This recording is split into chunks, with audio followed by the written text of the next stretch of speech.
सर्वमंगलमांगल्ये शिवे सर्वार्थसाधिके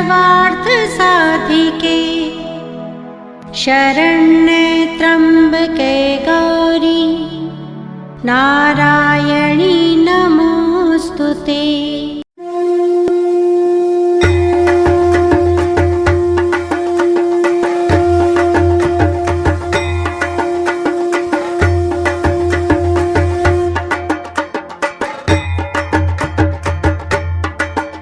है भैया, और दुनिया में जब संकट आता है तो लोग आपके पास जाते हैं, और आपके ऊपर अब संकट आया है, हम किसके पास जाएं बताइए। सारी रानियां घबरा गईं, कहने लगे अब आप ही बताइए आपका पेट दर्द कैसे ठीक होगा। तो कृष्ण मुस्कुराते हुए, जरा बच्चों बात न करें, कृष्ण मुस्कुराते हुए बोले कि रुक्मणी एक काम करो, अपना पैर धो के अगर हमें तुम पिला दो तो मैं ठीक हो जाऊंगा।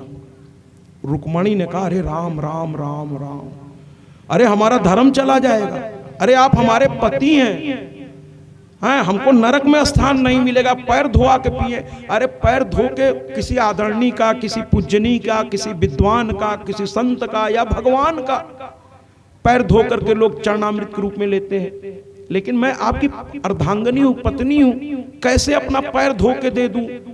तो कृष्ण ने कहा भैया अब तुम जानो, हमारा इलाज यही है कि तुम या कोई भी अपना पैर धो के दे, और स्त्री हो या पुरुष हो पैर धो के अपना पिला दे हमको, हम ठीक हो जाएंगे। रुक्मणी ने कहा हम तो नहीं देंगे, हमारे धर्म का क्या होगा।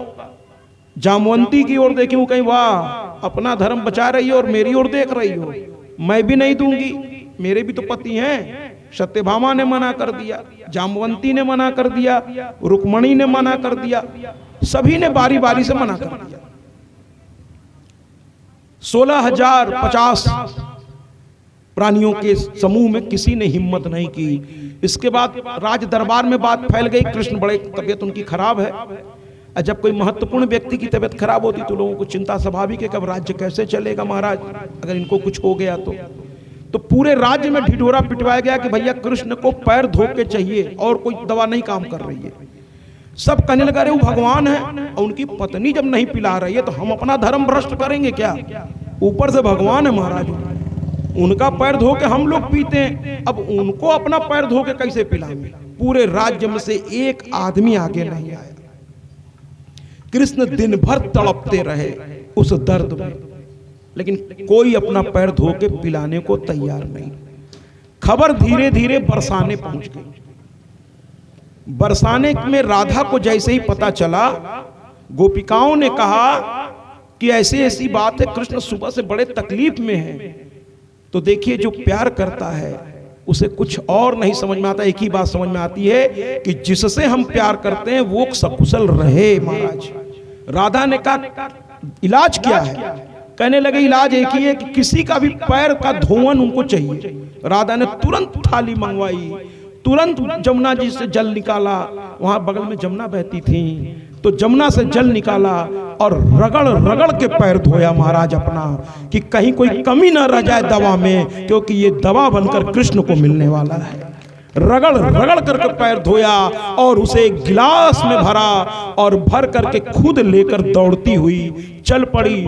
तो लोगों ने कहा आप क्यों जा रही हैं, तो कहने लगी अरे मेरे कृष्ण की तबीयत बहुत खराब है महाराज। तो दूतों ने कहा बहुत दूर है यहाँ से, कहीं क्या हुआ, मैं दौड़ती चली जाऊंगी। कहने लगे नहीं नहीं आप कष्ट मत करिए, बहुत दूर है यहाँ से, हम लोग ये धोवन पहुंचा देते हैं, आप हम पर विश्वास करिए। और घोड़े पर बैठकर एक दूत चला और सीधे राजमहल पहुंचा। द्वारपालों ने रास्ता दे दिया, वो सीधे महाराज के कक्ष में पहुंचा। रुक्मणी सत्यभामा सब बैठी थी सर झुकाए, कृष्ण दर्द से तड़प रहे थे। और जाते ही उन्होंने कहा कि राधा ने भिजवाया है। कहे क्या है ये, कहे रगड़ रगड़ के अपना पैर धो करके राधा ने कृष्ण के लिए भिजवाया है। कृष्ण ने कहा मेरे मुंह में 2 बूंद डालो इस जल को, और जैसे ही 2 बूंद गया कृष्ण उठकर खड़े हो गए महाराज, और कहने लगे सबके सामने खड़े होकर ये है मेरी राधा। न उसे अपने धर्म की चिंता है, न उसे ये चिंता है कि मुझे नरक मिलेगा कि क्या मिलेगा, उसे चिंता है तो सिर्फ कृष्ण के सेहत की चिंता है। इसे कहते हैं प्यार। इसलिए राधा को मैं प्यार करता हूं। जो किसी को प्यार करता है ना महाराज, उसे ये नहीं होता कि वो क्या कहेंगे, फलाने क्या कहेंगे। उसको तो ये चिंता रहती है कि वो खाए कि नहीं, वो पिए कि नहीं, वो स्वस्थ हैं कि नहीं, वो सकुशल हैं कि नहीं। वो पूछेगा महाराज, किसी को अच्छा लगे बुरा लगे वो जाके पूछ देगा। और प्यार जरूरी नहीं है कि एक पुरुष स्त्री को या स्त्री पुरुष को करे महाराज। प्यार तो किसी को कोई भी कर सकता है। एक संतान भी अपने माँ बाप को प्यार ही तो करता है महाराज। एक शिष्य भी अपने गुरु को प्यार ही तो करता है, और एक दोस्त भी, एक मित्र भी अपने मित्र को प्यार ही तो करता है महाराज। कौन घृणा करता है? सच्चाई तो ये है कि एक इंसान दूसरे इंसान को प्यार ही तो करना चाहिए। करता है कि नहीं वो बात की बात है, लेकिन एक दूसरे से आइए प्यार करें, एक दूसरे को साथ लेके चलें। सर्वे भवन्तु सुखिनः सर्वे सन्तु निरामया। सभी सुखी रहें, सभी का कल्याण हो, ऐसा भाव सबके मन में होना चाहिए। सब एक दूसरे के लिए तैयार रहें। तो मां सती शिव के लिए अपने शरीर का त्याग कर दी कि मुझे शिव को प्राप्त करना है। पार्वती रूप में जन्म ली और इतनी कठोर तपस्या किया कन्याकुमारी में जाकर महाराज। ये दक्षिण में है रामेश्वरम, जहां से राम जी लंका की ओर प्रस्थान किए थे। वहां कई जगह एक साथ है। भारत का अंतिम सिरा है वो, वहां के बाद भारत की सीमा खत्म हो जाती है। जल सीमा है थोड़ी दूर तक, लेकिन थल सीमा वहीं पर खत्म हो जाती है। आगे समुद्र ही समुद्र है। वहीं स्वामी विवेकानंद ने भी जाकर आराधना की थी। वो शिला भी वहां पर है। दक्षिण भारत कभी जाएं तो इन जगहों का भ्रमण करें महाराज। तो वहां माँ ने कठोर तपस्या किया। इधर शिव तपस्या कर रहे हैं माँ को पाने के लिए, मतलब पार्वती को पाने के लिए, और पार्वती तपस्या कर रही हैं शिव को पाने के लिए। जब दोनों ओर बराबर की तड़प हो महाराज, हाँ एक हाथ ऐसे घुमाइए आवाज आएगी? नहीं आएगी ना महाराज, लेकिन दूसरे हाथ को भी ले आइए आवाज आ गई। अर्थात प्यार दोनों ओर से बराबर होना चाहिए, तभी वो सफल होता है। एक तरफा प्यार न सफल हुआ है न सफल होता है। तो पार्वती ने भी शिव को पाने के लिए तपस्या की और शिव ने पार्वती को पाने के लिए तपस्या की। और जब दोनों का विवाह हुआ तो कल हम लोग बारात लेकर के गए, और क्या नाचे बाराती महाराज। फेसबुक पर आ चुका है, शाम को अपलोड हुआ है। इस समय असल में शादी विवाह का काम बहुत तेजी से है, तो जो फर्म है तो उन लोगों के पास बहुत सारे काम रहते हैं। तो दोपहर में मैंने फ़ोन किया महाराज, हमको सूचना मिली कि अभी तक वो बन नहीं पाया है। तो मुझे सूचना मिली कि किसी ने कहा कि बिट्टन बुआ का वीडियो दिखाई दे रहा है। हम लोगों का बारात वाला नहीं दिख रहा है। तो भैया हम ये कहना चाहेंगे कि न रसगुल्ला न संदेश, आए हैं कलकत्ता से देश और फिर भी पूछते हैं वीडियो कहाँ है मेरा।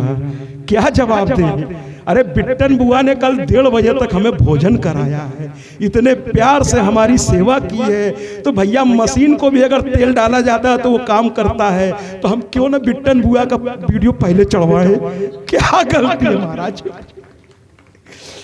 तो 1:30 बजे तक कल ये महिला बहुत ही भक्त है माँ की, और हम लोग कल थोड़ा देर हो गई, थोड़ी मेरी तबीयत खराब हो गई, तो डॉक्टर साहब दवा देने लगे। और उसके बाद फिर बिट्टन बुआ के हम लोग गए, और साथ में वो और क्या जो आपकी सिस्टर क्या नाम उनका, प्रियंका, उनको सुबह 9 बजे स्कूल जाना था। बार बार फोन कर रही थी भैया को कि भैया 9 बजे स्कूलों तो जाए के है, महाराज जी कहाँ हैं।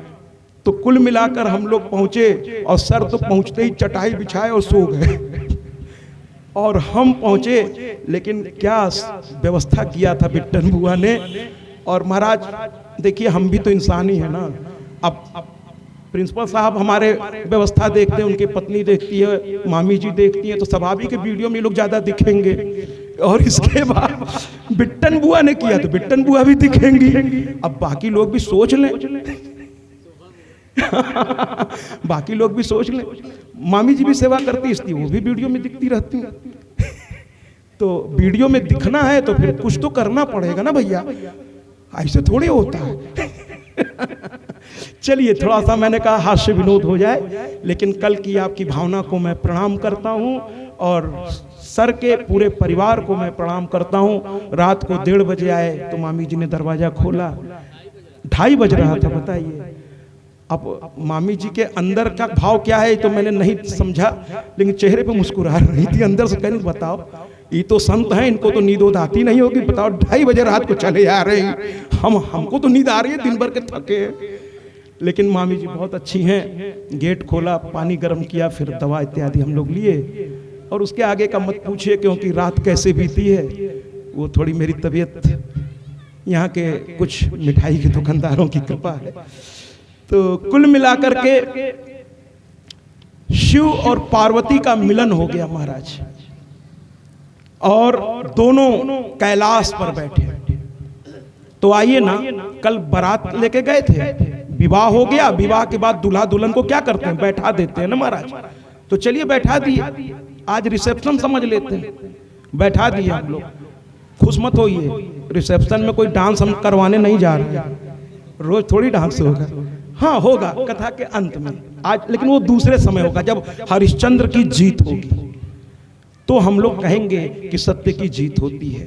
और महाराज इस मंच से आज मैं कहना चाहूंगा कि सत्य परेशान हो सकता है लेकिन पराजित नहीं हो सकता, आप उसे परेशान कर सकते हैं।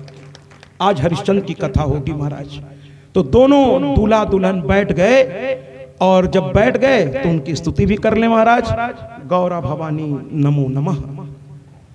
आइए माँ गौरा की आज स्तुति करते हैं महादेव के साथ। आइए हाथ जोड़ेंगे हम लोग, केवल हाथ जोड़ेंगे आज, और पुरुष वर्ग थोड़ा ऊपर की ओर हाथ करके, माताएं ऐसे करके आज हाथ जोड़ेंगे, क्योंकि दोनों दूल्हा दुल्हन बैठे हुए हैं। आज इनकी स्तुति करते हैं महाराज, और उनकी स्तुति करके स्वयं को किसी आदरणीय का सम्मान करके उसका सम्मान नहीं बढ़ता महाराज। हकीकत यह है कि हम अपना सम्मान बढ़ाते हैं, क्योंकि उनसे जुड़कर हम अपने आप को गौरवान्वित करते हैं। तो आइए ना आज गौरा महादेव की स्तुति करें। गौरा भवानी नमो नमः। ना बैठे रहिए। गौर भवानी नमो नमः, शिव पटरानी नमो नमः। गौर भवानी नमो नमः, शिव पटरानी नमः। तालियों से माँ की स्तुति में शामिल होइए ना, बार बार ये मौका नहीं मिलेगा महाराज।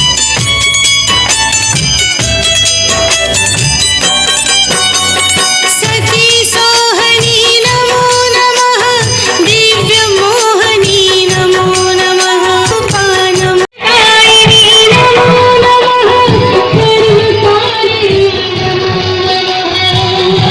करुणानिधि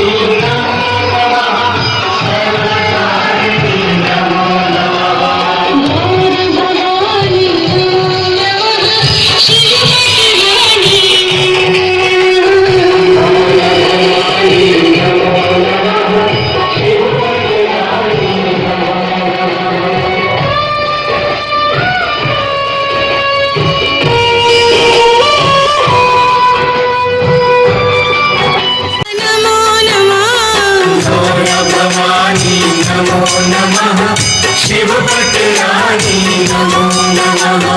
गौर भवानी शंभु संगिनी नमो नमः, सर्ववंदिनी नमो नमः। शंभु संगिनी नमो नमः, सर्ववंदिनी नमो नमः। गौर भवानी नमो नमः, शिव पटरानी नमो नमः, ज्ञानानुपाय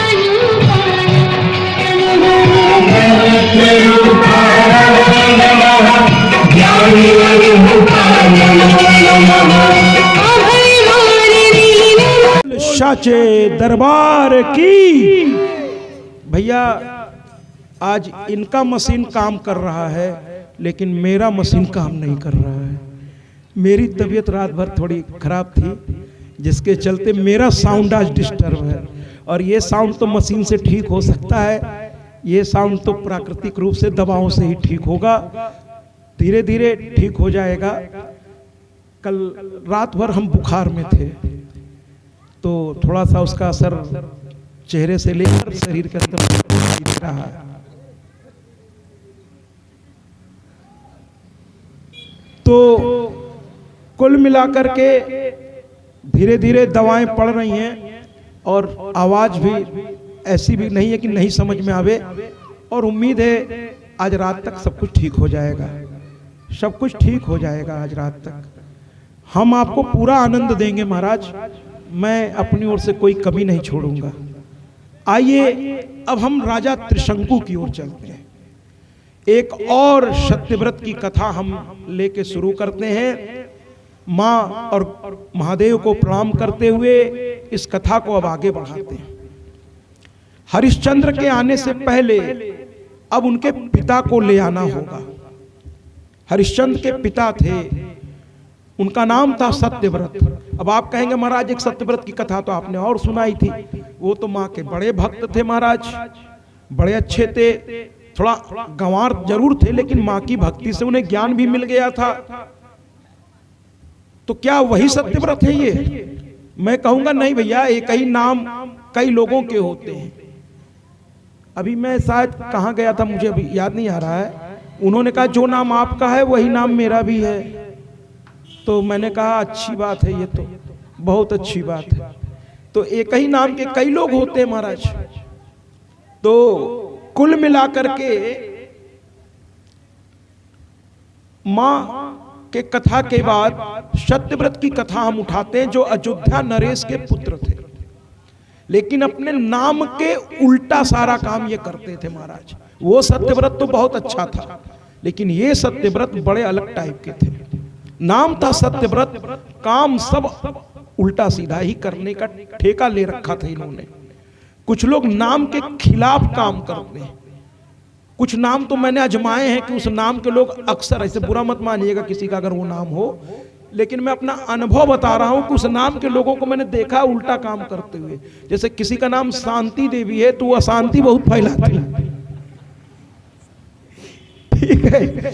आज थोड़ा हम शरारत के मूड में हैं, तो शांति देवी अशांति फैलाते मैंने देखा है, और धनी चंद को मैंने रेवड़ी बेचते हुए देखा, ठीक है महाराज। कभी कभी नाम के विपरीत काम लोग करते हैं, नाम के विपरीत।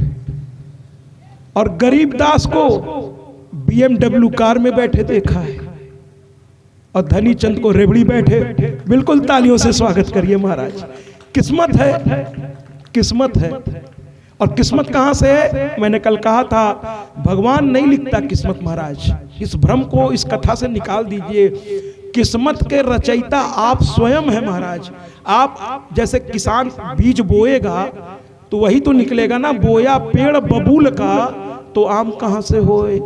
अगर आपके कर्म में वो शक्ति नहीं होगी तो सुख कैसे मिलेगा महाराज। तो किस्मत के रचयिता हम ही हैं, अच्छा भी और बुरा भी।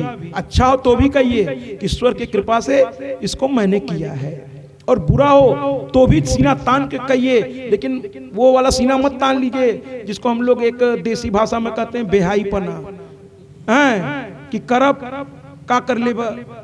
अब उस भाव वाला तो ठीक नहीं है, लेकिन सुकन्या वाला भाव ठीक है कि हाँ हमसे गलती हो गई, अब इसको हम भोगेंगे, इसका पछतावा करेंगे। आज गंगा मैया की कथा भी आएगी तो पछतावा करेंगे। आज बड़ी प्यारी प्यारी कथा है महाराज, बड़ा आनंद आता है जहां भी ये कथा होती है। जब ये प्रसंग आता है तो बहुत आनंद आता है। ऐसे तो मैं इनसे कंपटीशन नहीं ले सकता, मैं हार मान लेता हूं।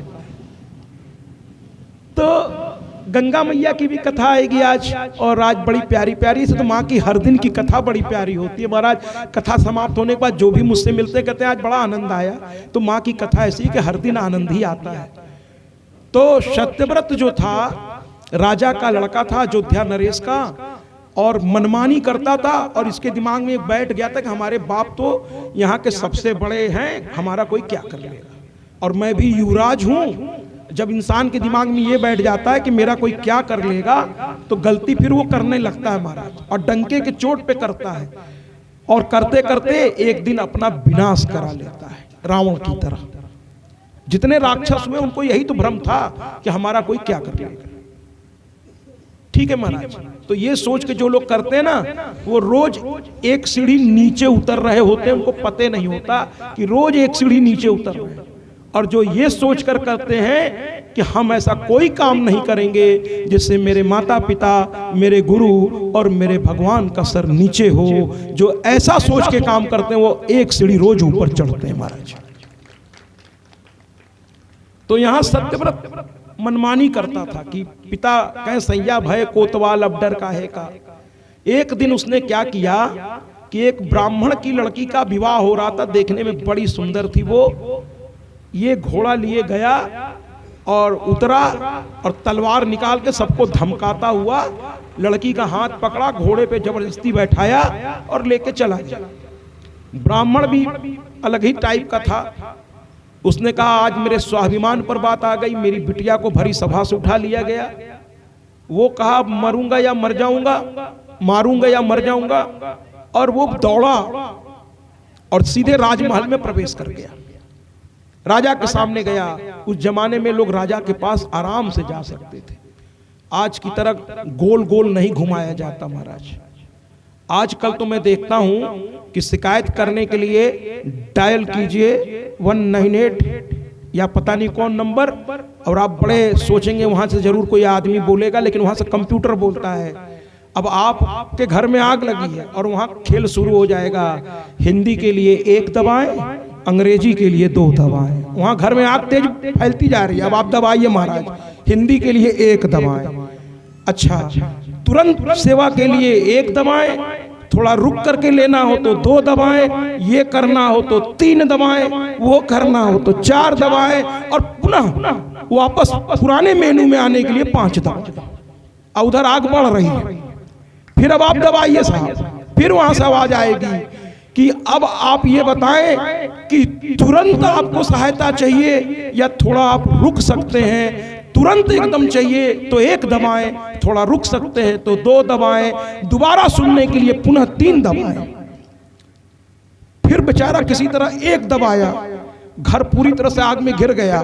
फिर उधर से आवाज आती है महाराज प्रतीक्षा कीजिए, आप कतार में हैं, हमारे प्रतिनिधि थोड़ी ही देर में आपसे संपर्क करेंगे।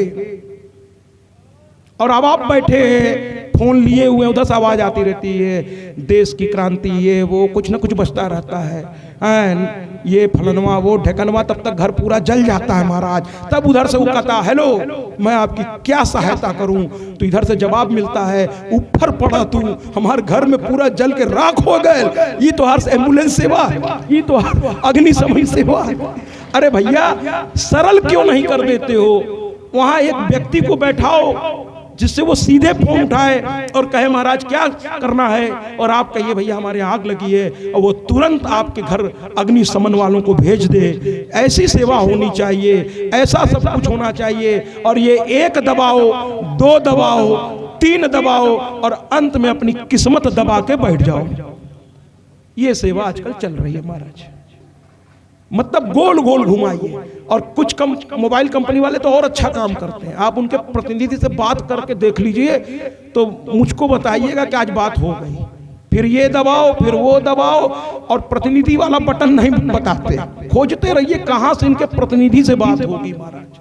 और ऑफिस तो इनका जल्दी मिलेगा ही नहीं आपको, और ऑफिस में जाएंगे तो कहेंगे ऐसा करिए कॉल सेंटर पे कॉल करिए। तो आजकल की सेवा ऐसी है।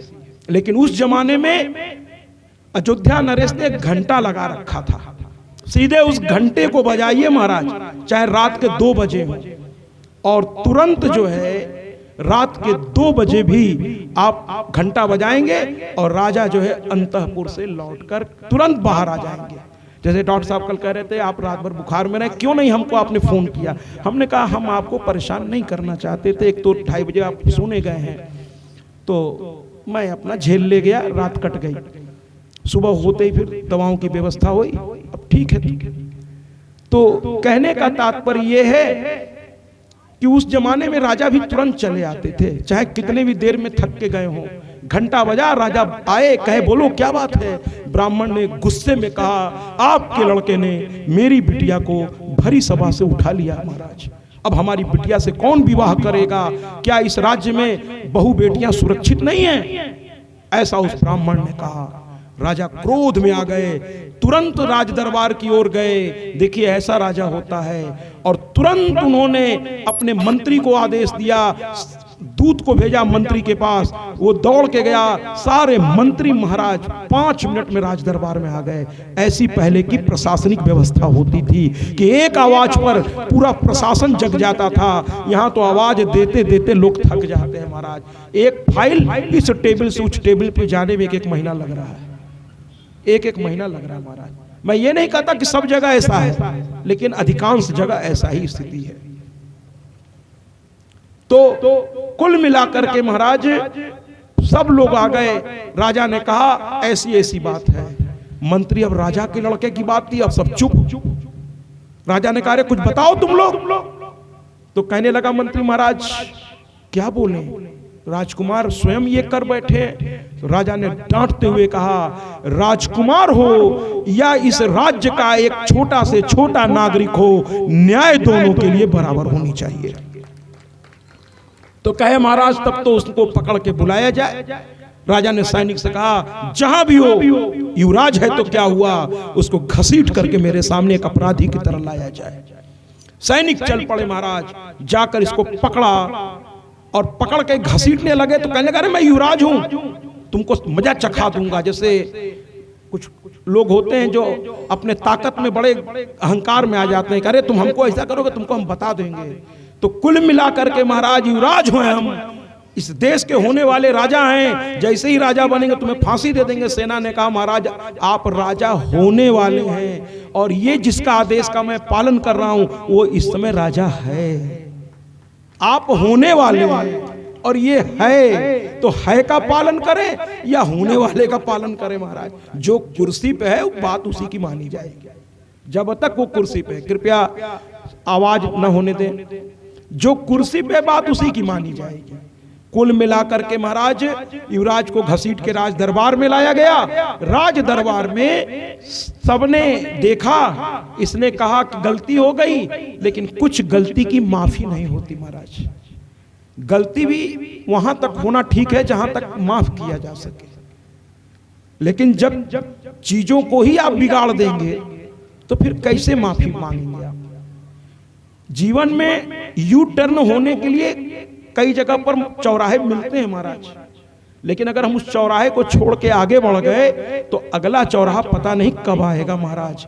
इसलिए सही समय पर अपनी गलती को समझिए और उसको सुधारने का तुरंत प्रयास कीजिए। बात बिगड़े उसके पहले संभाल लीजिए। तो कुल मिलाकर के महाराज इसने कहा हम माफी मांगते। राजा ने कहा माफी से काम नहीं चलेगा। तुमने एक व्यक्ति की इज्जत को ही भरी सभा में, उसकी लड़की को तुमने उठा लिया, उससे शादी कौन करेगा? कौन करेगा शादी उससे? और तुम जैसे नीच से मैं उस लड़की की शादी करके उसकी जिंदगी नहीं बर्बाद होने दूंगा। वो तो मैं अब देख लूंगा कि उस लड़की की शादी कैसे होगी, क्या होगी, लेकिन जहां तक तुम्हारा सवाल है, अभी इसी वक्त एक ही लड़का था, लेकिन राजा ने कहा अभी इसी वक्त मेरे जिंदगी से और मेरे राज्य से मैं तुमको बेदखल करता हूं। तुरंत यहां से चले जाओ, मेरे नजरों के सामने से हट जाओ, इसके पहले कि मैं पिता होने के भाव को भूलकर तुम्हारी हत्या कर बैठूं। यहां से चले जाओ। राज्य से निकाल दिया महाराज। अब ये जंगल में चला गया। जंगल में जाकर के इसको बड़ा पछतावा होने लगा महाराज। आदमी को गलती से पहले ही समझ में आ जाए तो ज्यादा अच्छा है महाराज। गिर करके संभले तो चोट लग चुकी होती है, गिरने से पहले संभल जाइए तो चोट भी नहीं लगेगी महाराज। इसलिए आदमी को समझदार होना चाहिए, हर चीज को सोच समझ के करना चाहिए, उसके परिणाम को पहले ही सोच लेना चाहिए। लेकिन अब ये तो गलती कर चुका था। अब इसने जो है महाराज, इसके कुछ समझ में तो आ नहीं रहा था कि करे तो क्या करे। इसने एक चिता सजा ली वहां। पहले तो सोचा साधना करेंगे, लेकिन इसने कहा पहले तो मां का ध्यान करते हुए चिता उसने सजा ली। मां का भक्त था ये, लेकिन भक्ति भी पूरी तरह से नहीं थी। अगर पूरी तरह से होती तो ये गलती उससे नहीं होती। भक्ति भी कई तरह की होती है।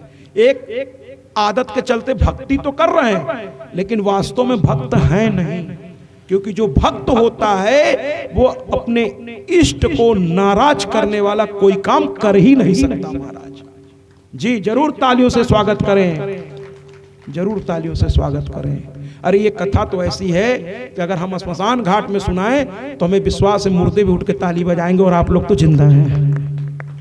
तालियां बजाए करें महाराज, ये कथा बहुत अच्छी है, बहुत अच्छी है। तो देखिए ना, इसने मां की साधना करते करते काफी दिन बिता दिया और बगल में लकड़ी भी सजा ली, लेकिन जलाया नहीं।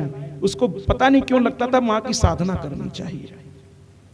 करने लगा, रात दिन तपस्या, दाढ़ी बढ़ गई, बाल बढ़ गए, सूख कर एकदम हड्डी जैसा हो गया। महाराज जो संत होते हैं, जो भक्ति में आ जाते हैं, उनको आप ये नहीं देखेंगे कि बहुत मोटे हों तो एकदम बिना किसी कंपटीशन के बढ़ता चला जा रहा है। ऐसा नहीं होता महाराज। पतले दुबले से सामान्य से दिखने वाले, लेकिन चेहरे पे एक अजीब सी नूर होती है, क्योंकि वो साधना करते हैं महाराज। उनको उतना खाने पीने की चिंता नहीं रहती, साधना ज्यादा उनके लिए महत्वपूर्ण है, उनका काम उनके लिए महत्वपूर्ण होता है।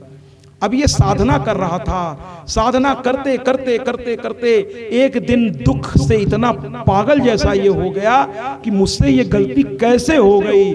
पछतावे में इतना डूबा कि उसने चिता में आग लगाई। चिता तो सजा लिया था, आज उसने आग लगा दी चिता में, और स्वयं हाथ जोड़कर खड़ा हो गया। और कुछ लगता है कि कुछ ऐसा ही वो गाया होगा, मां को सुनाया होगा, मुझे जीने का शौक नहीं, पंचम मुझे जीने का शौक नहीं। उसने आज मां से कह दिया कि जिस जीवन में सम्मान ही नहीं है, जो जीवन में इतना बड़ा गलती मुझसे हो गई कि मेरे पिता ने अपने जीवन से ही मुझे निकाल दिया। राज्य से निकलने को उसे चिंता नहीं थी, पिता उससे अब प्यार नहीं करते, इससे वो इतना दुखी हो गया कि आज उसने ये कह दिया मुझे जीने का शौक नहीं। आइए ना उसके इस दुख में तालियों से, मतलब गीत के साथ वाली ताली, यानी संगीत के साथ वाली, ऐसी वाली ताली नहीं, संगीत के साथ जो बजाई जाती है। आइए, बड़ा प्यारा गीत है, मुझे जीने का शौक नहीं, सुनते हैं। कि मुझे जीने का शौक नहीं,